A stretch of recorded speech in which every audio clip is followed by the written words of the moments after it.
Welcome to the DevReady Podcast, where we're helping non-techs build better tech. Today we're joined by Andrew Grant. Andrew is the co-author of Who Killed Creativity. He was on the episode talking about all the killers of creativity and getting a good understanding of what that meant within an organization, a structure within business, and how it might impact your business and its ability to innovate. Today we've brought Andrew back just in look at some of the tools that may foster creativity, take you through just a recap on the killers of creativity, but then dig in on what we might be able to do to leverage our people in our business to generate more creativity and more innovation. Andrew, thanks for joining us and appreciate you coming back today. Just to give people a bit of an insight as to who you are, just share a brief 30-second spiel on Andrew Grant and the book. My partner and I, Dr. Jay Grant, have been sort of working in this field for about 25 years, developing creative thinking and design thinking and innovation. And we've written two books, one called Who Killed Creativity and How to Get It Back, which I think attracted these guys to the podcast, want to find out more, which is great because we wanted it to be not only talking about creativity, but actually being creative. And then a second book called The Innovation Race, which goes on to look at innovation. And my partner, Dr. Jay Grant, is at the discipline of strategy, entrepreneurship and innovation at Sydney University Business School. We've worked with Fortune 500 companies for the last 15, 20 years, and my background's in education. So we like to think we're at the crossroads of education, designing interesting ways of people learning things, academic validation, hence my partner's PhD, and then obviously 20 years of working with companies to help them really understand it all. Because I think if you miss one of those three things, you might be academically great but can't communicate it, or you might be educationally brilliant but have nothing to say, or you might be very good with corporate experience but can't actually communicate it well. So we like to think by joining those three crossroads, we can offer something of interest. We've also traveled the world for the last 30 years, looking at what makes innovative cultures and what makes innovative companies to see what they are. And I think today we're going to go on and look at the tools of creative thinking, which were the original area that we used to teach in until companies came to us and said, I'm in banking, I don't want to be creative. And therefore we realized there was no point teaching people the tools of creative thinking until we could convince them that this was valuable for them. Hence why the book was called Who Killed Creativity and How to Get It Back. We thought we really needed to do some sort of diagnostic to stop all those excuses of people coming to workshops saying, this is not for me, this is another department. I got into my job because not to be creative. And look, a lot of people get creative thinking and artistic creativity mixed up. I'm not artistic at all. This is about using creative problem solving to solve difficult problems that are not necessarily linear problems or problems where you don't even know the outset what the problem is. And so that's why it's a two-part approach. And I think this podcast is going into two sections. The last podcast, we talked a lot about the things that block creativity or kill creativity, because we really drew the conclusion there's no point talking about unleashing your creativity, of which there are many books on, unless we can deal with what's going on up here from a neuroscience perspective and what's going on in your organizational culture and in the environment around you. Because without getting those two things sorted out, you could have all the tools in the world and all the hackathons and Friday night stay up and let's all be creative, and it just won't work because your brain's not in the right place. Thanks for that introduction. There's obviously plenty of context there. But yes, part one, we dig a lot into the killers of creativity. Love to just do a bit of a recap for anyone that hasn't heard that episode, just to talk a little bit about that and the game that you've actually developed around this. So to give people some context that may want to dive in and just have a bit of a look and diagnose what some of the challenges might be in their business. So just take us through on a bit of a journey of that for a couple of minutes, Grant. Andrew. Well, I'll give you a story of a company I heard of that was, outpacing some of the tech companies, but bigger than Apple and Facebook back in its day, and a story of some of the interns going in with these great creative ideas and the CEO saying they're really stupid, they're dumb ideas. Ironically, 10 years later, they became the very ideas that Apple and Facebook and Google used. I won't go into too much detail on that because I don't want you to try and guess who the company is, but they were bigger. They were one of the big ones many years ago. But the bottom line is these young interns had these really creative, great ideas. And look, they might have sounded a bit ahead of their time and a bit stupid back then, but so it's not so much the CEO saying they weren't relevant for then, but he was quite rude to them and quite bagged them out and said, don't waste my time and stop coming up with these stupid ideas. And I can guarantee you, anyone that comes up with an idea like that and then gets put down is not going to come back tomorrow with another idea or another idea, and probably not going to want to work for that company. So there's definitely a war for talent at the moment for the creative class, because they're the ones that add so much value to companies, bringing those creative people in. And we need to look after them and nurture them and give them the right environment for them to be creative. And so what we've realized as we were teaching creative thinking, that many corporate environments are not designed for creative thinking, for problem solving. They reward correct results, just like school, rather than creative results. And ironically, we probably did start to lose our creativity as we started being marked on correctness rather than creativity. So the problem is that what we really wanted to find out is what are the things that are blocking people's creativity. But again, nobody's going to go to the boss and say, you've killed my creativity, or the finance department, you've killed my creativity. So we wanted to design it in a form of a game, not necessarily a competitive game, but a theme and a metaphor that people can hide behind the theme and they can hide behind the metaphor, which gives them a safe place to talk about some of the issues they're facing. As I said, no one would go up to their boss and say, you're a control freak, I'm afraid to talk to you about ideas, and you're killing my creativity. But what about if you played a CSI type Cluedo game where there's cards and characters and places, and started to look behind those fictional characters, who killed my creativity with what weapon and where? And what about if you could play that pre-COVID, during all the face-to-face stuff, you could play that in a game board on a table, and people could just subtly say, well, I think my creativity was killed by control. Maybe every time I go to the boss's office, using the example we had before, and it's killed by noxious negativity, the weapon. And that, to me, using that metaphor really helps people to explore in a fun, safe diagnostic tool. Now that game's gone online. We've now got a Miro board, so it's totally digital. But the same thing can happen. People can buy the Miro board. It's much more accessible to teams at a much cheaper price point. So they can go online, and just a leader with their team of 7 or 8 people can immediately start using the Miro board and exploring what are the things that kill creativity, with what weapon and where. And then what we'll talk about today is the rescue strategies. How do we get it back?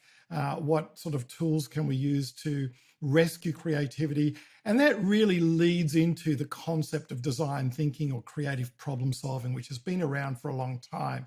But as I'm feeling, design thinking is getting a bit technical for the average person. It's freaking them out a little bit. It's getting quite processing. And therefore, we want to make design thinking very accessible to people. So we want people to do a diagnostic and understand, what are the things that are blocking my creativity? Is it the fear of risk? Is it too much pressure? Is it narrow-mindedness? Is it insulation? Is it apathy? Is it pessimism? These are the killers that we've come up with when we worked with a psychologist and neuroscientist, what was going on in their brains and in people's environments. And then if it was pressure, that's the thing that's really killing our creativity. We just don't have enough time in the day. There are too many KPIs, too many things that we're measured by to even stop and look up and have a breath to try and connect something together, which requires the ability to get outside that pressure environment. What sort of things are we going to need to do to unleash our imagination and become more creative? So we've got the 7 killers, we've got 7 locations, just to keep it simple, 7 rescue mindsets, and then finally 7 rescue strategies. And the rescue strategies will map into design thinking, but it's designed for someone very quickly to say, hey, I only got 7 minutes. How do I make sure I get the question right, find the real problem, look for solutions, and make sure they work, rather than going into a full design thinking strategy? And we've now also created a Miro board based around using those 7 strategies. Again, we want to make this accessible, where people can just go on, buy it automatically, download it, and play it. Speaking of the Miro board, if anyone wanted to have a look at that, where might they find that? It's just if they want to investigate. Look, probably the simplest thing, because you might be listening on your phone, so I'm not going to give you a long website. So the simplest website is, the book is called Who Killed Creativity. Yes. The website is simply called whokilledcreativity.com. But if you've Perfect. got a pen and paper, you could log on to courses.tirian.com. That's Tirian. It's the name of our company. And under courses.tirian.com are lots and lots of courses for leaders, teams, individuals, and they're all designed for people to just download them and work with their team to have a discussion and then learn about it. I think this is quite unique what you're doing because a lot of people just go to tools. Let's put a like you said, let's put a hackathon on a Friday, and then they look back and say we've got absolutely no value from that. They don't do much with it, but to know where you are is probably what you're looking at here. So delivering it in this frame gives you a perspective of where we are right now. What are some of the blockers, the challenges that may hold us back from if we implement a hackathon or we implement a design thinking strategy, if you have some of these Hey, things how in the about way. $1 million innovation lab that renders itself useless when I got taken up to the top tower of a big finance company in Singapore and he showed me this multi-million-dollar It's just useless. incredible top floor building. Yes. Yeah. And it was just phenomenal how beautiful it looked, and the beanbag chairs and the canteen. And then he brought me into a corner and said, it's not working. I said, why? He said, well, people are still going to their own office and no one's collaborating and there's no trust and there's no sharing of ideas. And I said, yes, because how much money have you spent on your people and how much time have you spent developing the right environment? So you're absolutely right. It's not just the hackathon on Friday night. It's millions of dollars people spend on innovation labs, but then don't and then expect results without helping people work through the concept of creative thinking. No, yeah, very interesting concept, and I think we'll run it for our little team. I think it'll be good fun just to have an afternoon out doing that and just getting a bit of a grip on what some of the challenges are with people. I think everyone's perspective could be different too within an organisation because it's really their perspective of the situation in front of them. From a psychology perspective, we all have different perspectives on the same thing that's in front of us. So it'll be interesting to see where it lands. So yeah, I really like the concept. So you mentioned so all about that and who killed creativity. So if anyone wants to listen a bit more in detail around that, let's jump on part one. But in terms of moving forwards, let's talk about some tools to foster creativity. So we have in the end, let's preface that we've gone through the game, we've worked with an organisation, we've worked with your organisation potentially to understand what the challenges are within our team and what the blockers might be. Now, what are some of the things we can start putting together? We might want to frame this out on one of the examples that you've actually framed. So going to the boss and he's more of a negative sort of feedback loop. That's probably understanding from a management perspective, understanding that that's what's happening. So that it can be change at one person's level. What do you do to actually implement that change and then bring in tools to actually help the organisation foster their creativity? Well, look, I think we'll segue with a little bit of neuroscience. I don't want to overfreak people out. I'm not the neuroscientist in the three of us that wrote the book, but it was fun working with him and saying, hey, we've discovered that people think that control is the thing that's blocking their creativity. What's going on in people's brains? And he was explaining what's happening, that when you move into that state of fear, which is something like a bomb goes off or a loud bang or back in the olden days, running from an animal that was going to kill you, everything moves to the back of everything moves to the back of your brain, which is the base primitive part of your brain. And all you are in is in an emergency mode and you just want to get out of there. I think it's called the dorsal dive, fight, flight, or freeze. Fight, flight, yeah. And that's the gut instinct that we have. And look, I was in Indonesia during 2 bombings, and I can tell you when a bomb goes off, you don't have time to be creative. You don't have time to sit around and say, hey, let's have a brainstorming session.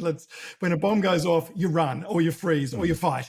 And that's fine. That survival instinct has kept us going for a long time. But that really goes to that back of the brain, the primitive part of the brain. And that's great, except when we're in a workplace and we think that we're constantly in this state of fear, constantly in this state of control, constantly using the back part of the brain, never allowing us to get into the prefrontal cortex where the more mature, newer part of the brain allows us to be creative.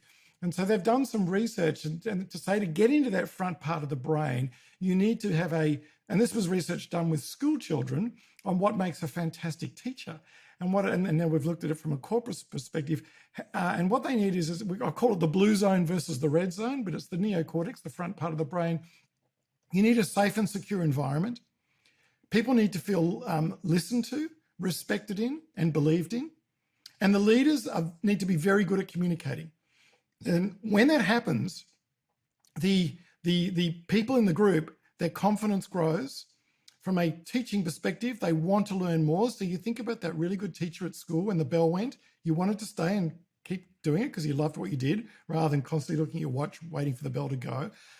You had greater respect for people in the group. You always went the extra mile and you became truly engaged. Now, I think the research was something like 70% of people in the workforce are not engaged, which is just shocking. So let's say only 30% of people are engaged. That's because 70% are living in this, what I call the red zone, constantly in this state of fight, flight, or freeze, whether it be KPIs or pressure or high achieving. You cannot be creative in that back of the brain. So let's go back to the hackathon on Friday night.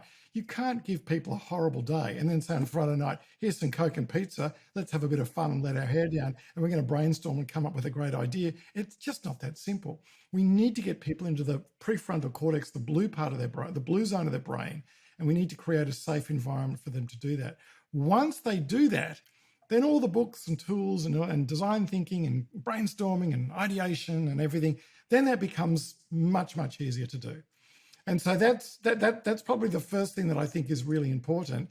And then, as I said, for 20 years, we'd been designing our own sort of path to take a difficult problem and solve it. Look, I know more recently, design thinking has become the buzzword, but the concept of creative problem solving has been around since the 1960s in some form or another. But it really is taking people through a series of about 4 phases to take what's called a wicked problem. And a wicked problem is defined as a problem where you don't really know at the beginning what the problem is. It's not a linear problem like an engineer. It's not a mathematical problem. It's an unknown problem and it's morphing.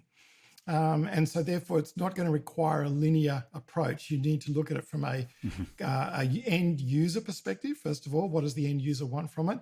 And then you're really not sure where it's going to go, where it's going to end up, and how it's going to end up. So that freaks out a lot of left brain people because they love that linear, 1 + 1 = 2. But On that one as I there, said, once we've removed the killers, brought people into the prefrontal cortex, made them feel safe and ready to go, then we find we introduce these phases of design thinking or creative problem solving. We've had companies say within 3 or 4 hours, you've solved a problem that took us 3 or 4 years. Because now we just go bang, bang, bang, bang, bang. There's no politics. There's no lack of trust. There's no people thinking, what's my boss going to say if I come up with this stupid idea? And look, let's face it, most creative solutions are stupid, but we don't need most creative solutions. What we're looking for is that one. So that's why you've got to create the right environment. And then you walk people through these 4 stages, which maybe we can walk through as we talk today. on the I'll just ask a bit of question around the wicked problem. How does one know that there is a problem within an organization other than looking at bottom line or cultural problems? Where are they generally starting from to discover to go down the path of discovering what those problems really are? Because I find that quite intriguing as to what are the key things that people might see within their business structure or organization that might frame that they've probably got a bigger problem than they imagine. Look, I think, yeah, I mean, I'm not saying you don't know what the problem is, but don't be too quick to say this is the problem. So you can say we have a problem, but part of the design thinking, creative problem solving, or what we call strategies for innovative development model, which is the one we've built, is in that first step, making sure you ask the right questions to get the right problem. So if let's take brainstorming as the most typical tool that people know in this field, and it's terribly overused and not utilized at the same time. But if you're brainstorming the wrong problem, it doesn't matter how good your answer is, it's not going to work. So it's really important in this whole process, and this is probably the most overlooked of the whole 4 stages, is to what we call cultivate curiosity. So maybe this is a good chance to jump into that first phase, which is, if I speak in design thinking terms, this is the inquiry phase, framing, defining, empathizing. And we're talking about the importance of cultivating curiosity. Now, if we connect this, and let's do it to the Paul Torrance CQ, creative quotient testing, this is what Paul Torrance has 7 attributes on creativity, and one of them is originality. And so this originality is the concept of asking the right questions to get the right answers. If we don't ask the right questions, we won't be tackling the right problem. So rather than come in and say, hey, we've got this problem, let's brainstorm it and come up with a solution, we need to go back one step and say, have we got the right problem? Are we asking the right questions? And to do that, that requires a dedicated step of actually trying to ask questions. And if we jump into some design thinking tools here, these are called empathy maps and customer journeys and those sort of things about who is our customer? What do they want? What are we really offering them? Can we do it? Should we do it? I mean, at this stage of cultivating curiosity, we really should be asking as many questions as possible. And then once we've asked those questions, then it's a matter of trying to get those questions back into an area of, finding what I call the killer question or the right question or the best question, for example. So I'm just pulling up a slide here just for my own reference in case I'm being rude and looking off category camera. But really what you do with this stage is you take a statement. So it might want to be, we use the example of Procter & Gamble entering into China when China deregulated. So we love to have a case study that runs right through all 7 stages. And Procter & Gamble were basically one of the first big companies to get into China. And so the first question was, first statement is we want to enter the China market. Well, you need to then turn that into a question. How do we enter the China market? But then you want to come up with, and I get our teams in the workshops to come up with as many questions as they can for the next period of time. And typically the way you would word that is you'd say, how do we help X, specific user, solve Y, specific problem, in Z, specific place? That's a nice way to do it. And to do that, it really helps you sort through everything and come up with a real solution. So look, Uber has been totally overused in this area, but I want to show where Uber is an interesting concept. You see, if you went and wanted to improve the taxi service, and you went in with the question, we want to improve taxis because they're not great, then you're only ever going to focus on improving taxis. But Travis Klackenbach stood back and said, I'm not going to ask the question of how do we improve taxis. He stood back and said, how do I get people from A to B better? So by asking that question, he was then able to come up with Uber. But if he just looked at asking, how do we improve the taxi service, then he'd only be focused on maybe improving the taxi service. And he wouldn't have come up with that creative idea of something right out over here of saying, hang on, there's hundreds of cars on the street that are empty. There's a lot of people wanting to get to work. How do we connect the two together? And that's what creative thinking is. It's taking something from here and taking something from here and putting it together to come up with something better. But you're not going to do that if you're staying inside the box of taxis. So I know I've overheard the word think outside the box, but it really is about saying don't be so narrow in your opening of looking for a problem that it pushes you down that direction. We've all heard the great TED talk of Ken Robinson of does school kill creativity? And therefore we assume that school kills creativity. And if that's the assumption we make, then we only ever look for school to where the solution is. But they've just done some recent research to find out that kids' creativity is actually more killed by the relationship they have with their parents. Interesting. So we know that kids lose their creativity at school, but that would be a dangerous assumption then to then go and look for it at school, because you'll never find the answer in school if we don't get the question right. So it really is about framing the question and getting the question really perfect before we take it into the next stage. How do you know? How's that for a interesting? But look, the other ones are that's my most important one because I think that's a really key one. Yeah. But then I'd even go one step further with getting the question right. Then you've got to find an ambiguity within the question. So it's not just I'll give you some examples of some customers we've worked with. They said, how do we engage 6,500 employees? How do we engage our team? A retail company. Okay. And I said, well, that's great, but what's the real question? And as we went through this whole opening session, which took half a day, we then came up with it had to have an ambiguity. How do we engage 6,500 employees with limited resources on minimum pay? Because they couldn't afford more than minimum pay. Now we've got an ambiguity. Okay. Now we can really start to move that forward. Or how do we collaborate better? That's a really nice thing. We all want to collaborate better. How do we collaborate better? Look for the ambiguity when we're all incentivized by individual incentives. So this is the, how do we launch, we helped launch a car in Australia. Now we've worked with Mercedes-Benz at the top end of the market, but I won't say which car, but we launched a car in Australia, helped launch a car in Australia. And we discovered through the process that it was ranked, I think, 36 out of 38. It's a great car. So we had to come to these guys and say, look, it's not just about launching a car in Australia. How do you launch an iconic brand that's dropped down to, the bottom 3? And once we were able to do that, then we were able to move it into the more area that people probably know best about, and that's the brainstorming and the ideation. Okay. So I don't want to take up too much time on this opening phase of inquire, but I think it's the most overlooked phase, because we just come up with our question, we start brainstorming it, and then before we know it, we think we've got an answer, but it's the wrong answer. Right. So, Andrew, how do you know you've got the right question? Well, you don't. And that's what Great answer. It's nice and simple. Look, right is a funny word in this process, isn't it? I think when you got the wrong question because you're going to not get the right answer at the very end thing. But I think look, when we do one of these workshops, we really want to get people to understand how they work quickly. We want to have it access to everyone, because some of the big design thinking courses are just too big and technical for the average person. But look, if the proper process, let's say Procter & Gamble going into China, I mean, they spent 3 years just on that stage one, where they got a couple of American-born Chinese to go wandering around China, asking questions, looking at, what it must be like to live in rural China back in the 80s on $1 a day. I mean, you can't just transplant what you learnt from what works in America as a premium company and take it across to a completely different environment. When I worked with APEC in Asia, some of the APEC people, and what APEC does is they help Australians move into Asian countries and start up their companies in other countries.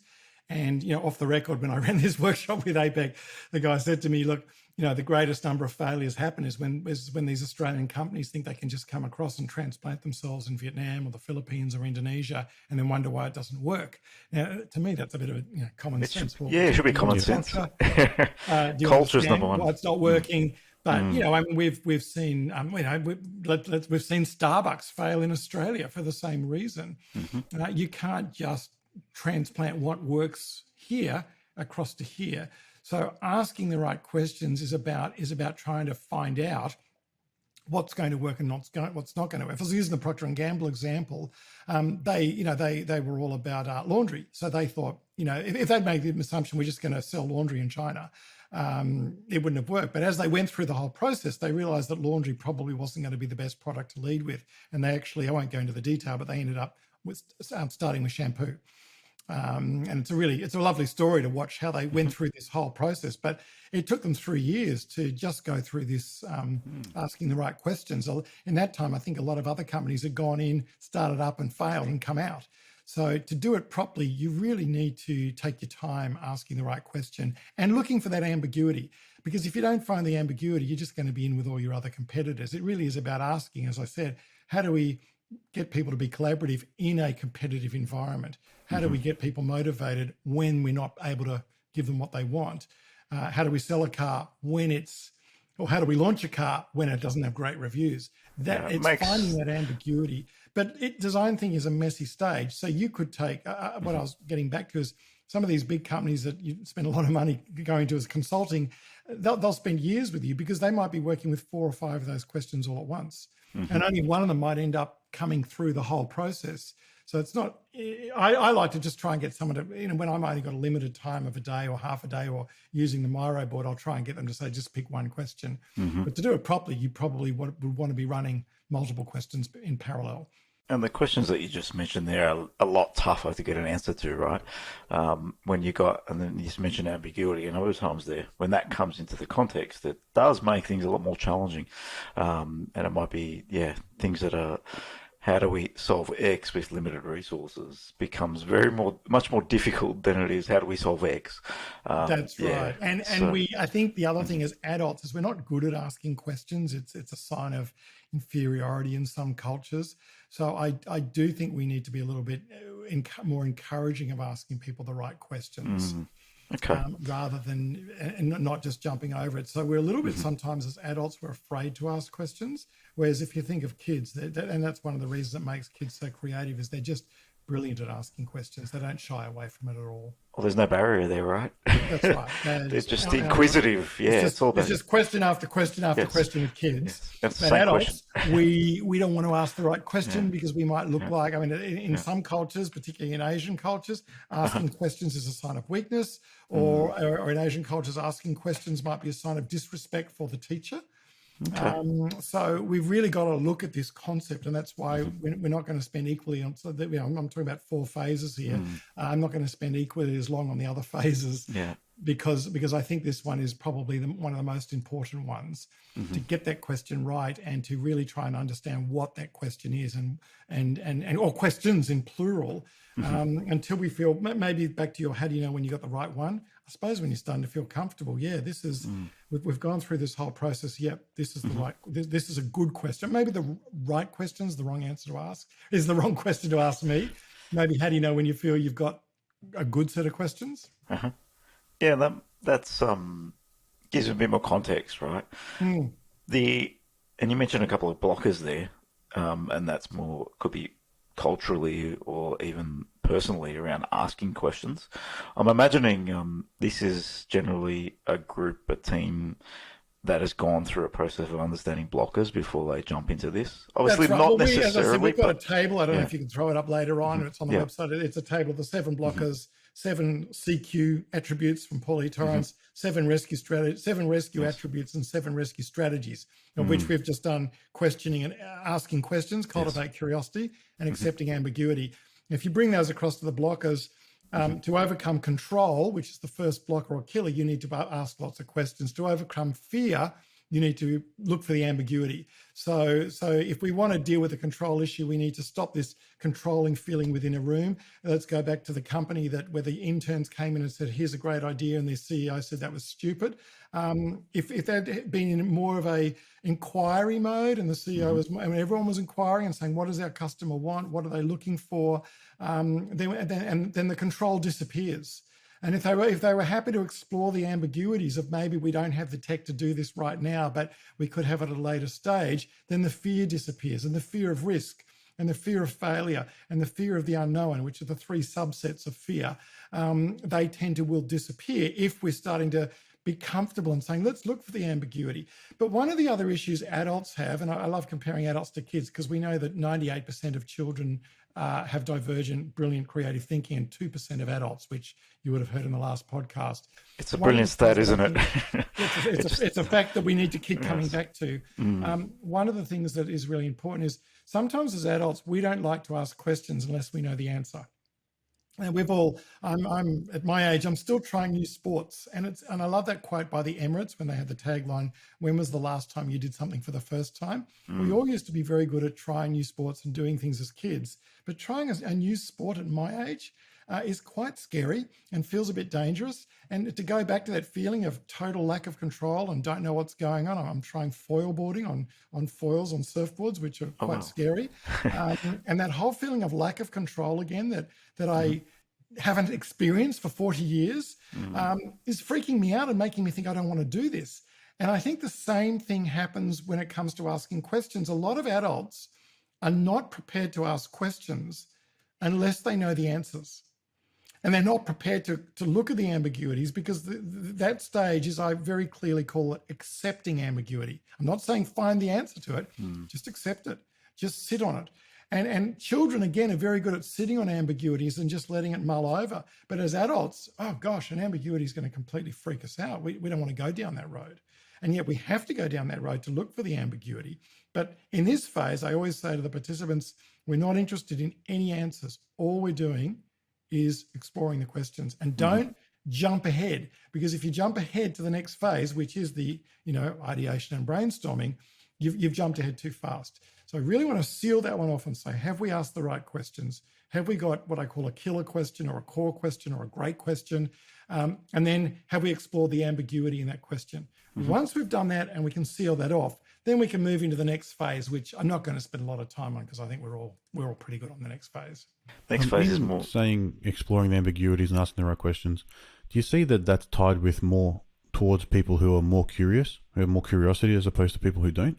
Absolutely. That sort of and ties to that to me. It's about being curious. It is always about wanting to see what else is out there. What can we do? How can I, as I said, creativity at its core, and if we haven't defined it yet, is connecting two unrelated things together to bring them together, where really a 1 + 1 = 3. The sum of this and the sum of this is better than it's together. The end result is better than just putting the two together. And so that requires an incredible degree of curiosity. And again, we have to ask ourselves, and why we wrote the book, Who Killed Creativity and How to Get It Back, was why were kids so naturally curious as we watched our kids grow up, and why as adults, right when we need that level of curiosity, do we not have it? And look, we all know that AI, artificial intelligence, will automate many, many jobs. And it should cause us to think about how we're going to upskill ourselves. One of the things that will remain one of the last bastions of AI is that ability to think creatively, to connect two totally unrelated things together to come up. And that's why many of the surveys, including the World Economic Forum, said that creative thinking is the number one attribute you need in your job to make sure you've got a future-ready job. There's a lot of detail in that. One of the things that fascinates me is as adults who like to ask questions that we know the answers to. That's right. I find that quite... Adults, we know how to play the game, don't we? Extremely fascinating. But when you reflect, I think it keeps people...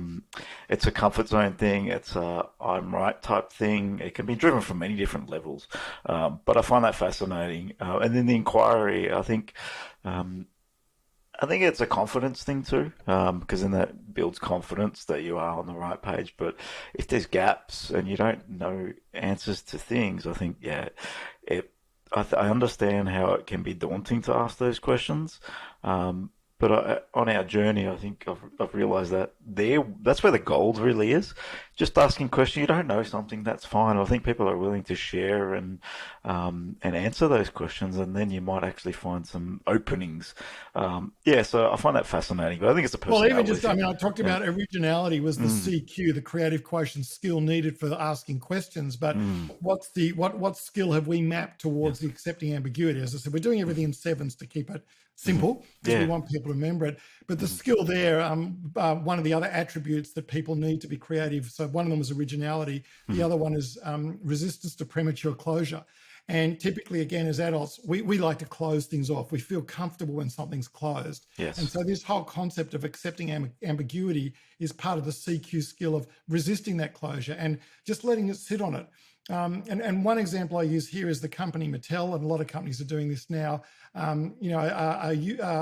We tend to think of a customer journey as and I'm not saying ethically I agree with this, but when a kid buys the Mattel racing car or whatever, the marketing team might say, aha, that's it. We've closed the sale. We don't have to do anything else. And yet what we're seeing now, and again, ethically, there's a big issue about data but keeping that customer journey alive. And what else can we do to extend that customer journey just beyond the sale point and closing it and going, the marketing team saying, I've made my sale, I can go back and start marketing again, and realizing maybe that could be the beginning of the customer journey, not the end of the customer journey. And so these companies that resist premature closure and can pick up on the ambiguity that maybe that's not the end of it are able to continue on, building a relationship with the customer. Inquisitive mind is one thing, and probably people that are willing to make mistakes and just not really care about mistakes. Yes. I think it all probably starts from. I understand the blockers in an organisation, but I think there's also personal blockers that will block people in this area, no matter what the organisation is and how it treats. That's right. We talk about when we do the book or the game. You can look at it from three perspectives. You can look at it just purely from the blockers in our own head, and people can share about. I've had fear because who knows, my upbringing, my culture, my family. There are so many cultural baggages that we bring, and then it's nice if someone said, well, I don't have that fear. They can share and say, well, why I don't have it. So you can look at it from a individual perspective and pure neuroscience of what's going on in your brain and your history, or you can look at it from a team perspective, because every team's got its own culture and dynamic, and that could be the leader and the makeup of the team. Or you could look at it from a company organizational cultural perspective, or you could even look at it from a country perspective, because some countries are much more encouraging innovation and creativity, and others are much more left brain. This is the way we're going to do it. And I get that probably someone personally might be open and expressive and willing to ask questions, but an organisation may shut them down too. That's right. And so if you they need all three. Yeah, that's so right. You need. I That's right. understand. If you've got an innovative cultural, and yet someone's coming in there and they're closed, it won't work. It won't work. But equally, if you've got a really creative person and they're going into a closed culture, and that's what I'm saying. If you're a CEO or a leader on this team in this podcast, you need to think about. There's been some great research done by Richard Florida on what he calls the creative class, and he's looked at what makes the creative class and where are they attracted to live. What sort of lifestyle do they like? And he goes into all the details about how do you attract the most creative people to come into your organization and stay in your organization. So we'll go back to our summer interns that told the CEO they had some great ideas. I can guarantee you they're not working for that company anymore. They probably went to Apple and they probably went to Google because they were welcome there. So we do need to create an environment where the creative people feel comfortable. And I think that's an important area to talk about. Yeah, no, there's a lot of content there. They mentioned once we define a question, and I probably want to frame how do we structure getting to our questions and building ambiguity in this? What's some of the processes that you use just in step one? Because I'm seeing a lot of power in this. Is it workshopping, brainstorming? Are you putting up sticky notes? What are some of the key practices that people might use? Well, we've got, again, we've now put it on we've had flip charts that really sequentially take you through it, but now it's on a Miro board available for people to just try it themselves. Obviously, there's not a lot of content in the Miro board, and all the stories I'm telling you now would typically be in the workshop, but hey, be creative, use this podcast and grab the Miro board and go for it. You get a very cost-effective session. But on the right-hand side of the Miro board or around the back of the room, we'll then have more of the traditional design thinking tools around there. And we will connect each of those design thinking tools with one of those 4 stages in our strategies for innovative development sort of phase stage outline. And in this stage, if people want to dive a little bit deeper, you could do, and I'm not going to go into detail what they are, just Google them, empathy maps, customer journeys, persona technique, but it's really about human-centric design thinking. It's about putting the end user at the very center of the process rather than putting the end user at the end. So all questions should come around what does the end user need? What does the end user want? And that should dictate your question and your solution rather than start with what you think you know. We know Steve Jobs was famous for saying the customer doesn't know what they want, but Steve Jobs was unusual. Unusually good, but I'm not. But I wouldn't write that in stone. He just had an uncanny ability to know what a customer will need in the future. For the rest of us, I think we need to put the customer at the center of the process. And if you hear stories about them, they didn't really foster the best environment for creativity with the staff as well. True. We won't go there, but yes.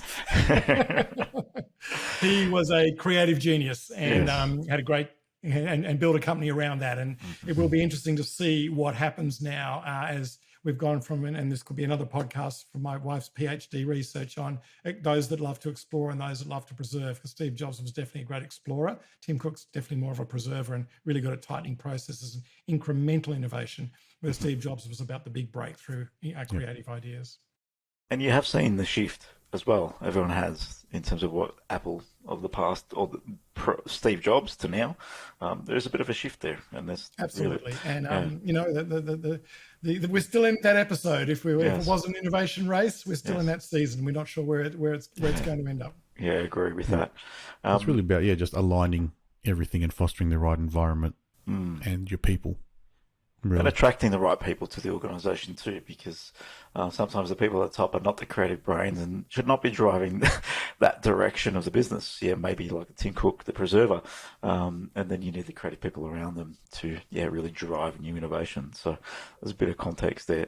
In terms of, we have a great question, we've gone through some brainstorming, we're starting to solve problems and maybe think about how we might answer these questions. What next? Going through those stages, design thinking, putting so the first phase was what we call the inquire stage, which was asking the right questions and finding an ambiguity. And the next stage, you're probably most familiar with, it's the exploring stage. Yes. And that's the latest buzzword is ideation, and that really is about our rescue strategy is unleashing your imagination. The tool is brainstorming or mind mapping. There's so many out there, but it really is about saying, okay, now that we've got that question defined, now we've got the ambiguity, now we know what to take forward. So let's go back to Procter & Gamble. It wasn't just how do we enter the China market. It was how do we enter the China market when everyone lives on $1 a day? How do we sell a premium product in a market they can't afford. So that became the ambiguity. So then we'll take that forward, and we love doing this with our participants. Now you are Procter & Gamble in China. What are you going to suggest? And that's when you start ideating and coming up with lots of ideas. But the attribute behind that is and the CQ skill, the creative quotient, is the ability to elaborate and to unleash your imagination. And again, you can't just do that on a Friday night. We've those that have unleashed their imagination, your creative brain is like a muscle. If you don't use it, you lose it. It'll atrophy. So those that have been imaginative, and maybe this is where the more artistic person comes out that sees shapes in clouds, this is where you can unleash your imagination. And the really important thing here is no idea is a bad idea, because one idea that might seem bad may lead to another idea that will be good. And so the dangerous thing is you've got the left brain people shutting down the right brain people, saying that's a silly idea. And I've had a boss walk into the room in the middle of the ideation, just freak out, because he just looked around. And I must say 99 out of the 100 ideas were just stupid. But he missed the context of what we were trying to do there. And that was, we're just throwing everything out. Again, we're not looking for the right answer. So it's really important that you seal these off and do them in stages, rather than keep ideating, saying I'm looking for the right answer, because one answer might lead to another, which might lead to another. And it only might be the fourth attempt of that mind map or that exploration that this becomes the right one. And so we take people through that. There's lots of tools on that. I won't go into too much detail. But then what I like to do is get to ask people if they used both sides of their brain, or in this day, it's more politically correct to say all parts of our brain. But if I could be as simple as left and right, which is still, pretty much taken as a bit of a given. You could say your left brain is definitely the more analytical brain, the more process-driven brain, and the right brain is the more kinesthetic brain that just is a bit scattergun approach. And so what we like to do is we like to get people to look at their ideation mind maps and see how many of those solutions are very technical things, like in Procter & Gamble, change the lab, change the formula, reduce the price. They're all left brain ideas. And so we get people to go through and divide it in between left and right brain, and they look at their flip chart or they look at their Miro board and they go, oh gosh, we're 90% left brain because we're bankers, which is fine. We're not saying that's wrong, but you're probably missing out on a whole other area of opportunity if you're not then saying, well, have we looked at the emotional side? Maybe again, using Procter & Gamble in China, people want to feel good, even if they're not super rich back in the 80s. They still want to they're still proud of themselves. I mean, I know we might wear our Rolex watch and drive our fast car to show off how good we are in society, but everyone wants to look good in society. And so maybe we need to look at what the consumer wants, and that opens up the whole kinesthetic side of it. So in this phase, this exploring stage, it's about brainstorming and unleashing your imagination, and then making sure you're accessing the whole part of your brain, so you haven't missed 50% of the solutions. I've never heard that before. I think I've heard it in other contexts, but it's a very holistic approach, because yes, there is we call that diversifying. Yeah, I think that's really quite a bit of value there, just for me specifically, and I'm sure some of our listeners that are listening in, because we are attuned to one side generally. As a person, we have a bias. If I threw a tennis ball at you right now, you'd catch it in a particular hand. Correct. And every time you catch that ball in your hand, the brain pathway is getting better and better at catching the ball in that hand. But every time you catch it in this hand, you're not catching it in this hand. So therefore this one's getting less and less. So if I keep throwing problems at you all your life, and you keep catching them in the analytical left side of your brain, then that's the brain that's the one that's going to be the strongest one for you. And I'm not saying that's wrong, but it may mean you're missing out on another whole side of looking at something. And that's why, look, I know a lot of these big tech companies are getting into trouble for not being diverse because they're not doing the right thing. But let's be selfish. Diversity allows creative thinking.